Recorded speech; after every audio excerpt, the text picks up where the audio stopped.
വളരെ എളുപ്പത്തിൽ എന്നാൽ ഏറ്റവും രുചികരവുമായ, വളരെ ഒരിക്കൽ കഴിച്ചാൽ നമ്മളെപ്പോഴും കൊതിച്ചു പോകുന്ന തരത്തിലുള്ള ഒരു ഗ്രീൻ പീസ് കറിയാണ്. അധികം മസാലയൊന്നും ചേർക്കാതെ വളരെ എളുപ്പത്തിൽ തയ്യാറാക്കാൻ പറ്റുന്ന ഒരു ഗ്രീൻ പീസ് കറി നിങ്ങൾ കണ്ടു നോക്കുക. ഫ്രണ്ട്സ്, എല്ലാവർക്കും നമസ്കാരം. ഇന്ന് ഞാൻ ഉണ്ടാക്കുന്നത് ഗ്രീൻ പീസ് കറിയാണ്. ഇത് വളരെയധികം ഒരിക്കൽ കഴിച്ചാൽ ഇതുപോലെ തന്നെ നിങ്ങൾ ഉണ്ടാക്കി നോക്കുക. അതിന് 1 കപ്പ് ഗ്രീൻ പീസ് എടുത്തിട്ടുണ്ട്. വളരെ പെട്ടെന്ന് തന്നെ ഉണ്ടാക്കാവുന്നതുമാണ്. 1/4 കപ്പും കൂടി ഇടാം. കുതിർത്തതാണ്, രാത്രി വെള്ളത്തിലിട്ടിട്ട് രാവിലെ എടുത്തതാണ്.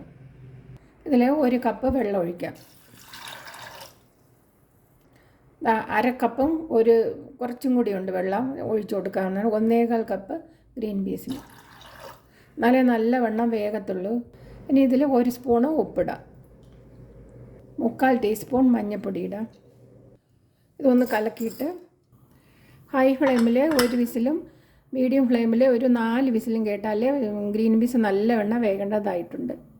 ഒരു പാത്രം അടുപ്പയിൽ വെച്ചിട്ട് ചൂടാകുമ്പോൾ 2 ടേബിൾ സ്പൂൺ വെളിച്ചെണ്ണ ഒഴിക്കാം. 2 ടേബിൾ സ്പൂൺ ഒഴിച്ചിട്ടുണ്ട്. ഇത് തണുപ്പായതുകൊണ്ടാണ്. ഇത് ബാംഗ്ലൂർ ആയത് കാരണം വെളിച്ചെണ്ണ തണുത്താണ് ഇരിക്കുന്നത്. തണുപ്പ് കാരണം അതാണ് വെളിച്ചെണ്ണയാണ് ഞാൻ ഉപയോഗിക്കുന്നത്. വെളിച്ചെണ്ണ ചൂടാകുമ്പോൾ നമുക്ക് കടുക് ഇട്ട് കൊടുക്കാം.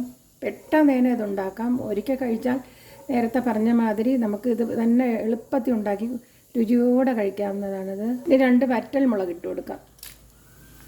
ഇനി ഇതിൻ്റെ കൂടെ ഫ്ലെയിം വളരെ കുറച്ച് വയ്ക്കാം. ലോ ഫ്ലെയിമിൽ വെച്ചിട്ട് 3/4 ടീസ്പൂൺ പെരുംജീരകം,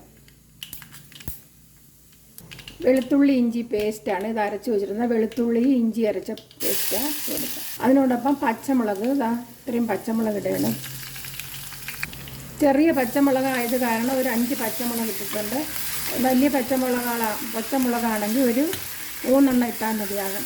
എരിവ് വേണ്ടവർക്കൊരു എത്ര എരിവായാലും ഇത് റെഡ് ചില്ലി വളരെ കുറച്ചേ ഉപയോഗിക്കുന്നുള്ളൂ. അത് കാരണമാണ്. റെഡ് ചില്ലി ഉപയോഗിച്ചില്ലെങ്കിലും കുഴപ്പമില്ല, ഇത്രയും പച്ചമുളക് ഇടുന്നത് കാരണം.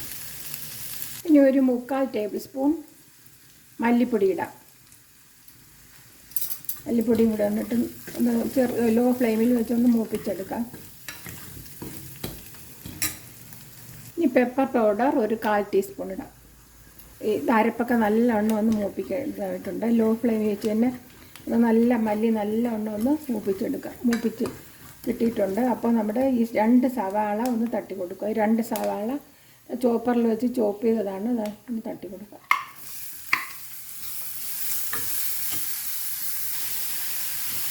ഇങ്ങനെ ലോ ഫ്ലെയിം കൂട്ടി വയ്ക്കാൻ പാടില്ല, എങ്കിൽ കരിഞ്ഞു പോകുന്നതാണ്. എണ്ണ അതിനനുസരിച്ച് ഒഴിച്ചിട്ടുള്ളൂ. അത് കാരണം ഇങ്ങനെ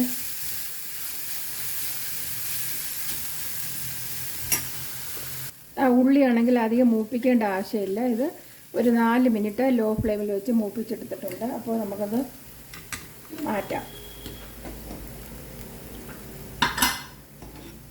ഇത് കുക്കർ തുറന്ന് തണുത്തിട്ടുണ്ട് കുക്കർ. അപ്പോൾ നമുക്ക് എടുക്കാം.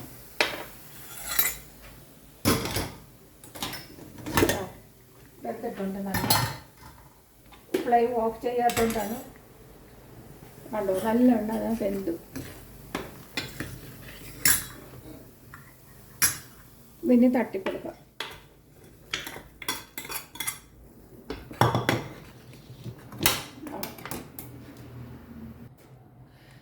അടിപൊളിയാ കറിയാണ്. ഇത് വളരെയധികം രുചിയുള്ള ഒരിക്കൽ കഴിച്ചാൽ നമുക്ക് കിടിലൻ രുചിയിലാണ് ഞാൻ ഉണ്ടാക്കി കാണിച്ചത്. കണ്ടോ, പെട്ടെന്ന് തന്നെ തയ്യാറാക്കാൻ പറ്റുന്നതാണ്. തക്കാളി ഒന്നും ചേർക്കേണ്ട ആവശ്യമില്ല. ഒരു പുളിപ്പ് കാണും, അതൊന്നും ആവശ്യമില്ല. ഇത് ഇടിയപ്പത്തിൻ്റെ കൂടെ, ചപ്പാത്തിയുടെ കൂടെ, ചോറിൻ്റെ കൂടെ പോലും കഴിക്കാവുന്നതാണ്. അത്രയ്ക്ക് നല്ല സ്വാദേറിയ ഒരു റെസിപ്പിയാണ് ഞാൻ കാണിച്ചത്. ഗ്രീൻ പീസ് കൊണ്ട് ഞാൻ പറഞ്ഞതുപോലെ ഉള്ളി അധികം വഴറ്റേണ്ട കാര്യമില്ല. കണ്ടോ, പെട്ടെന്ന് തന്നെ നമുക്ക് ഉണ്ടാക്കിയെടുക്കാവുന്നതാണ്. കണ്ടോ, അധികം മസാലയൊന്നും ചേർക്കാത്ത നല്ല അടിപൊളി കറിയാണ്. നിങ്ങളിത് ഉടനെ തന്നെ ഉണ്ടാക്കി നോക്കണം. എൻ്റെ ഈ ചാനൽ സബ്സ്ക്രൈബ് ചെയ്യാൻ മറക്കരുത്. കമൻറ്റ് ചെയ്യണം. നിങ്ങളുടെ എല്ലാവരെയും പ്രോത്സാഹനം ആവശ്യമാണ്. എന്നാൽ എല്ലാവർക്കും നന്മ ഐശ്വര്യം ഉണ്ടാകട്ടെ. ബൈ.